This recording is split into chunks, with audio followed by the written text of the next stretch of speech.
ഈ വാർത്ത നിങ്ങൾക്കായി സമർപ്പിക്കുന്നത് ഇത് ഉപയോഗിച്ചാൽ മതി. ഹരിതാറ്റോ ദഹനത്തിനും ആരോഗ്യത്തിനും ബെസ്റ്റാ. സ്കൂട്ടറിൽ സഞ്ചരിച്ച് ലോട്ടറി വിൽപ്പനയുടെ മറവിൽ മദ്യവിൽപ്പന നടത്തിയ മധ്യവയസ്കനെ എക്സൈസ് സംഘം പിടികൂടി. നെന്മണിക്കര ചിറ്റിശ്ശേരി സ്വദേശി മുല്ലത്തടത്തിൽ വീട്ടിൽ 54 വയസ്സുള്ള രാമചന്ദ്രനെയാണ് ശനിയാഴ്ച രാവിലെ Irinjalakuda range excise inspector PR അനുകുമാറും സംഘവും പിടികൂടിയത്. ഇയാളുടെ സ്കൂട്ടറിൽ നിന്നും 13 കുപ്പി മദ്യം പിടികൂടുകയും പിന്നീട് ഇയാളെ ചോദ്യം ചെയ്തതിൽ നിന്നും വീട്ടിൽ ചാക്കിലാക്കി സൂക്ഷിച്ചിരുന്ന 51 കുപ്പി മദ്യം കൂടി പിടികൂടുകയുമായിരുന്നു. ആകെ 32 ലിറ്റർ മദ്യമാണ് ഇയാളിൽ നിന്നും പിടിച്ചെടുത്തത്.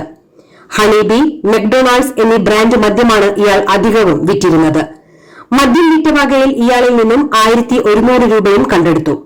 Excise ഉദ്യോഗസ്ഥരായ PM Babu, Dibos, CK ചന്ദ്രൻ, VV ബിന്ദുരാജ്, ശോഭിത്, CS ശാലിനി എന്നിവരും ഉണ്ടായിരുന്നു. ചിലതൊന്നും ചിലർക്കങ്ങോട്ട് ദഹിക്കത്തില്ല. ഇത് ഉപയോഗിച്ചാൽ മതി. ഹരിതാറ്റോ ദഹനത്തിനും ആരോഗ്യത്തിനും ബെസ്റ്റാ.